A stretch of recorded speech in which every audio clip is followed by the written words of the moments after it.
Did you sort of see the fight going that way, right? You put him on the back foot, you engage him in the wrestling, and eventually he's gonna have to give in to your pressure.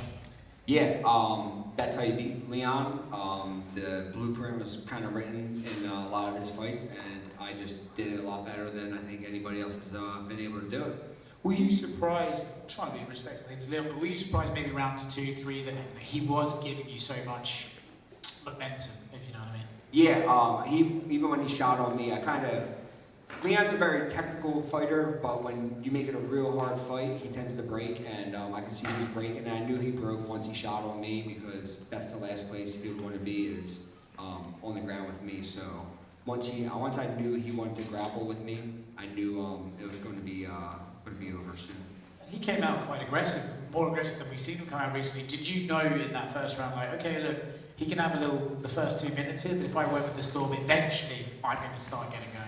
Yeah, I mean, it's a fist fight. You're going to get hit. I think I punched him pretty good too. So I got to punch him. He punched me. He hit me with the elbow, but I kept putting him on the back foot, listened to the game plan, and got the submission. I feel like people lose in MMA, but for some reason people really held that Bilal one against you. Yeah.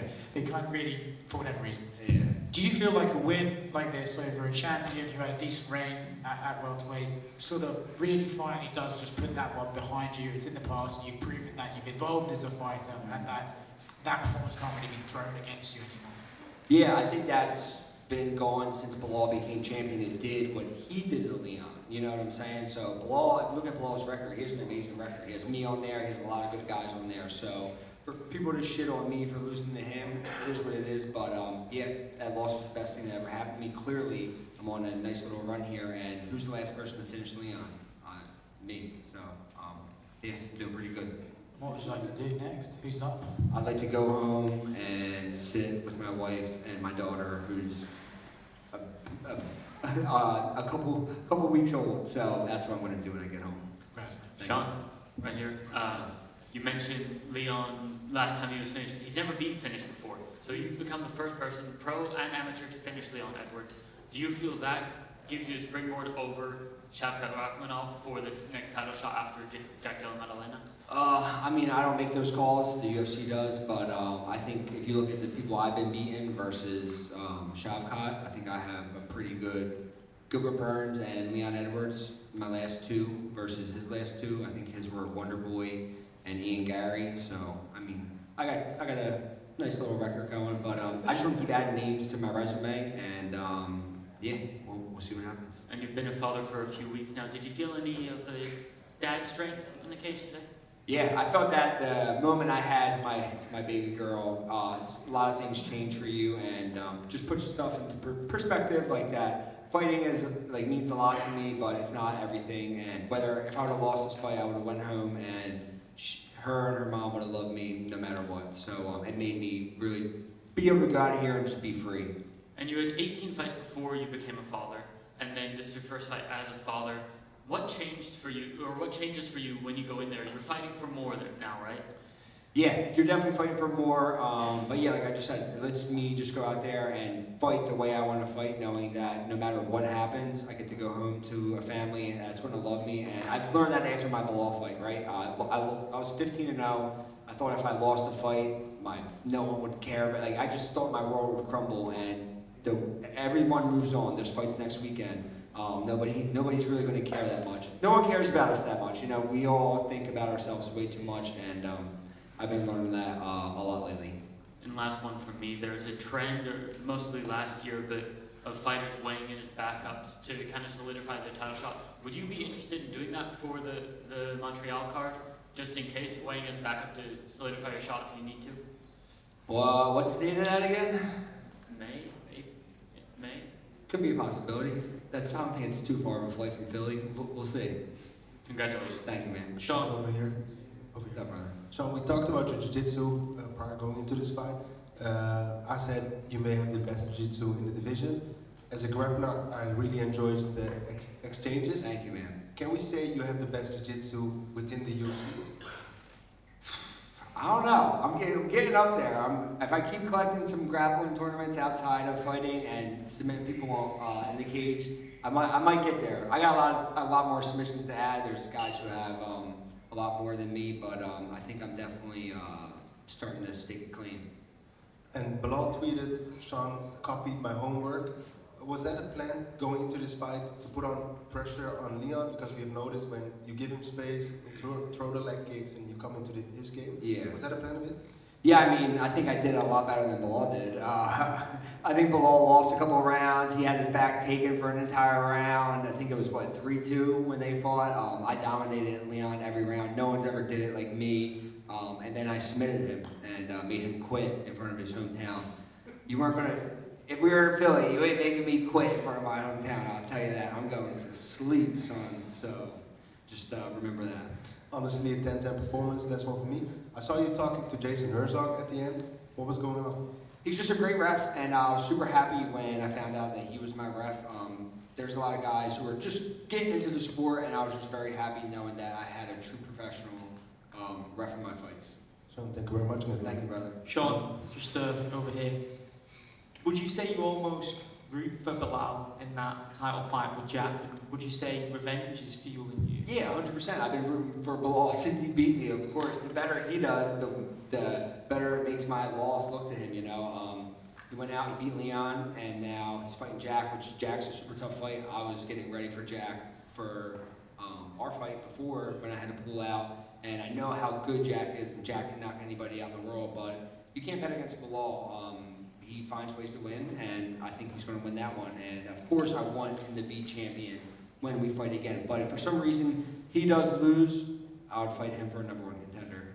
So yeah, there's options out there. You mentioned in the build-up that it probably wasn't wise for Leon to be talking about Bilal so much, and I know the media were asking Leon about Bilal. What did you make of it now? Do you feel that Leon may have been overlooking you and more thinking about getting revenge himself? Yeah, I think he was too worried about Bilal. He was too worried about how tall I am. He was too worried about a bunch of other things that didn't matter. And yeah, it showed tonight. He got smoked. So he should have been more focused on this fight. Was he someone that you were watching even when he won the belt against Usman, that you thought you would dominate him even back then? I think I can dominate anybody in the division. That's the way you're supposed to think, right? But he was definitely a guy. I was asking for this fight. Before, and then Jack got it, so I was a little upset about that. And then I literally texted my manager the day my daughter was born and said, "Man, I'm so happy I didn't get that fight. I don't think I would be able to leave her." And then 2 days later, we got the fight, and I was leaving. I was shipping off to London, so it's crazy the way things work. Do you have any messages to those that have doubted you since that Bilal loss? I mean, I don't give a fuck. You can think whatever you want to think about me. I'm here, getting my hand raised, cashing checks, taking my team around the world, and living my life. So, yeah. Congratulations. Thank you, brother. Sean, down here, I know you said that the UK fans have been giving you love during the week, but obviously, you being the travelling fire, they gave you a bit of a raucous reception there. How satisfying was it to silence them? It felt good, but it really wasn't that bad. Like I was kind of blocking it out anyway. My cornerman told me, same thing they always tell me, shut them up, and I did. So yeah, but it could have been a lot worse. They could have been throwing shit at me, like you get done in Philly. A lot of people, when they come up against a former champion, they think, yes, I can be a former champion, but when they actually see them enter the octagon, they might get a little, not starstruck, but you get the point. The point I'm trying to say. Did that moment go through your head? Did you think, holy shit, I'm actually in here with the former champion, and this is the biggest moment of my career? No, he's just a man. People get lucky and they get to the UFC. I know guys in my gym that can beat a lot of the guys in the UFC. So yeah, he's just another man, just like I am, and I think I can beat anybody in the world. And I said it all week. If you have a neck, I can choke you. Leon has a neck. He got choked. And other than him trying to shoot on you, was there anything that he did there that surprised you? No, he hit me with a nice elbow. I blocked his kicks. Yeah, he did it. Leon likes to be he's like a pretty striker. He likes to have his range and have things go on his terms. And once they start going off his terms, he does dumb shit like shoot on me, and then it goes downhill from there. Cheers, man. Thank you. Thank you, bro. Just one from me, Sean. If you already think about it, what you should do differently in a potential rematch with Bilal, like technically? Have you already thought about that? Just go fight my fight. I didn't fight my fight. I didn't believe in myself the way I believe in myself now. And yeah, I'm just gonna go out there and believe in myself the way I did tonight and my other fights before that. And I'll be the UFC champion. Have you a prediction for this future fight? Below by decision. Sean, right here, Absalon MMA for Karate Bushido. What's You up, said in the Jordan experience that you wasn't present during the Belal fight. Yup.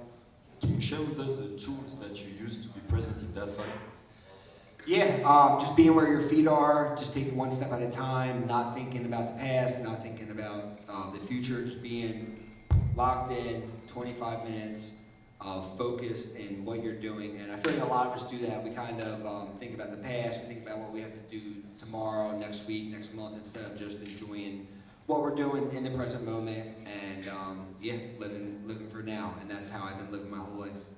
You're big into visualization. Did that fight go as planned, or did you want to put him out before? Yeah, I really thought he was going to turn his back, give up his neck, and I would choke him with the rear naked. It kind of was going that way, but I visualized getting a choke, and it worked. Even ground and pound, I feel like I was doing some good damage with that. I thought I could have got a stoppage in my mind with that, but a submission came out of it, so yeah, it worked out. Thank you, Thank you, congratulations. man. Right here, Sean.